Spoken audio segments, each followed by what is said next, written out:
Ano nga ba nangyari doon sa Project Revo natin, si Toyota RR? 8 months nga siyang natambak dito sa garahe. Ito yung nangyari sa kanya, inabag na lahat ng interior parts niya, tol. Pero syempre, sila Autopro ang bahala dyan. Dinetail nila yung buong sasakyan at dinip clean nila yung loob. Dahil sobrang kapal na nga nung amag dito sa loob, kinailangan na ng mga profesional. Ito yung ginawa ng Autopro kay Toyota RR. Ito nga si Jerwin yung naatasan na maglilinis kay Toyota RR. Nakakatawa dito boys kasi naglock na yung pintuan sa likod, di na mabuksan. Sa sobrang tagal hindi nagamit ng Revo natin, yung suspension niya dito, yung damper niya sa pinto, nawala na rin, nasira na rin tol. Grabe yung lumot dito tol, tingnan mo hanggang likod. Ang unang move nga na ginawa para kay Revo natin, syempre inalis muna yung mga interior parts, yung mga upuan, inalis yung mga bench, yung mga armrest. Yung buong carpet din boys, inalis syempre para ma-deep clean natin yung mismong carpet. Syempre ever since year 2000 never na deep clean yung mismong loob ni Toyota RR. No? So sobrang dumi tol, kailangan talaga i-deep clean kaya alisan natin yung carpet niya. Next naman dyan, inalis yung upuan tol, syempre para makagalaw-galaw tayo at malinis na mabuti yung ating mga interior panels at yung mga seat belt, syempre lilinisin din natin yan. Yung mga upuan tol, i-deep clean. Lahat tol, i-deep clean. Buong interior yan tol. Papakita ko sa inyo boys kung gaano kadumi yung carpet nito ng sasakyan natin tol. Tignan mo naman yung dumi na yun boy. Kadire, shit! Isipin mo pare, ever since nabili tong sasakyan, never nilinis yung carpet na to. Lahat ng basa sa ulan. Isipin mo, nakapakanan tayo, pucha, pinahid na lang dyan, tol, kadiri. Lahat ng mga natapong tubig, mga soft drinks, boy, walang linis-linis. Kaya syempre, dito sa Autopro boys, ginagawa nila yan. Tinatanggal nila yung carpet, tapos lalaban yung mismong carpet nyo, syempre, para mawala yung amoy. Amoy amag, amoy tae, kulangot, lahat na nagalo-halo na dyan sa carpet. Tingin mo naman yung sabaw nyan, boy, kadiri. Pagkatapos nga linisin yung interior, syempre dadako naman tayo sa exterior tol. Tignan mo naman kung paano na ibalik ng Autopro yung dating kintab ni Revo tol. Hanggang dito sa interior boys, malinis na. Wala na yung kanyang amoy amag. Syempre hanggang engine bay tol, lininis yan boy. Napakatikas na talaga. Parang akala mo hindi siya natambak ng ganong katagal no? Parang bala ko nga sumali ng show mamaya tol. Dudukot lang ng mga onting trophy, diba tol? Pero boys, napakalinis, napakaganda ng ginawa ng Autopro. Hanggang sa engine bay guys, dinetail talaga nila to the max. Ito nga yung difference guys ng hindi na polish sa na polish. Tignan mo naman kung gaano kalayo talaga yung difference guys. Ayun hinatihan ko pa sa gitna tol para makita nyo. Lipat tayo ng angulo para makita mo talaga yung difference tol. Okay? Napakakintab na. And syempre ang last na step para pumogi ulit si Revo eto na, papakita ko na sa inyo kung ano yung naging final outcome niya. In 3, 2, 1. Pagang! Tignan mo naman boys kung gaano katigas na yung Revo natin. Isang malaking factor kung bakit pumogi, syempre yung ating sasakyan, syempre dahil na-detail siya at naipanumbalik yung kanyang dating kintab, no? Pero yung tingin ko lang, yung honest opinion ko na nagpanumbalik talaga ng itsura niya is yung dahil tinanggal natin yung kanyang tint.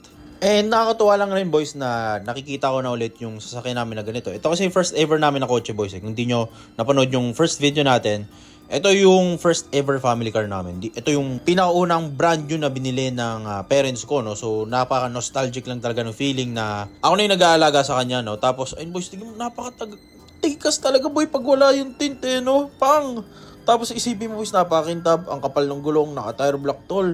Ang tagal kong hindi nakita ang ganito kalinis si Toyota RR. Nakaka-touch ng puso, tol, kasi parang naiiyak na ako.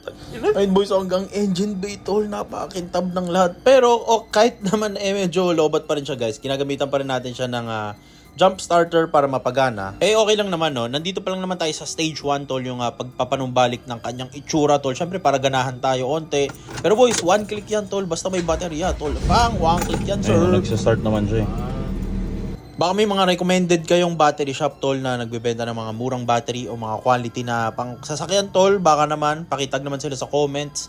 At next i-address natin guys dito is yung kanyang mechanical issues kasi kailangan natin siya ipa-top overhaul. Again boys, kung may shop kayo or kung may kakilala kayong gumagawa ng ganito mga problema, mga sasakyan tol, PM nyo ako tapos pagtulungan natin yung project natin na si Toyota RR para manumbalik ulit ang kanyang tikas tol.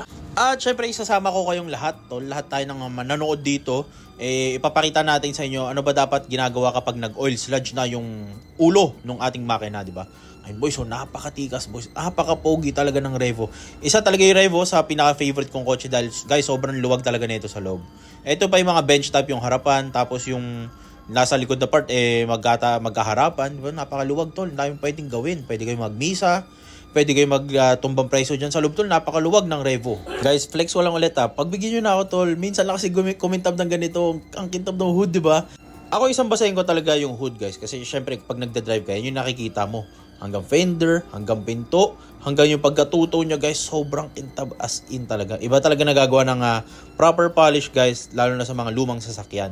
Diba? So ang next natin gagawin dito syempre mechanical naman para mailayo-layo natin si Toyota RR. Para syempre malaman natin kung ano yung mga sira. Palagi nyo ako tinatanong tol, ano ba dapat gawin pag unang kakabili ng kotse tol?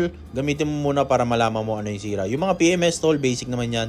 Kailangan mo talaga yun gawin tol. Pero yung mga kung gusto mo mag-dive deeper pa sa mga problema, gamitin mo muna yung kotse. So same din dito kay Toyota RR, gamitin muna natin siya para malaman natin kung ano yung mga sira. Pero number 1 na yan tol, papatop overhaul natin siya. Pero susubukan muna natin kung baka kayanin ng flashing, siguro mga 3-4 na flashing. Pag hindi pa rin nawala yung sludges boys, which I think hindi naman nandyan na yan, hindi na mawawala. Pero baka lang, suntok sa buwan tol, malay mo, di ba mawala? Comment down below boys kung may shop kayo or kung may trusted mechanic kayo na gumagawa ng home service. I-project natin si Toyota RR, pagtulungan natin. At kung pwede, i-vlog natin para may share natin sa mga tao at sa mga viewers kung ano yung mga dapat nilang gawin, magkano yung budget nila pang top overhaul. Di ba? Pagtulungan natin boys, gawa natin ng content. At ito naman yung kinalabasan ng interior detailing ni RR guys. Tignan nyo naman, lahat ng singit-singit talaga boys. Nilinis talaga ng Auto Pro. Isang mahirap yan gawin boys, yung mga singit-singit na yan. Lalo na sa mga door hinges. Kasi kadalasan yung ganito guys, na-overlap na. No? Hindi na lang na napapansin. Pero hanggang dito guys, ayun, hanggang ilalim tol, singit-singit boy.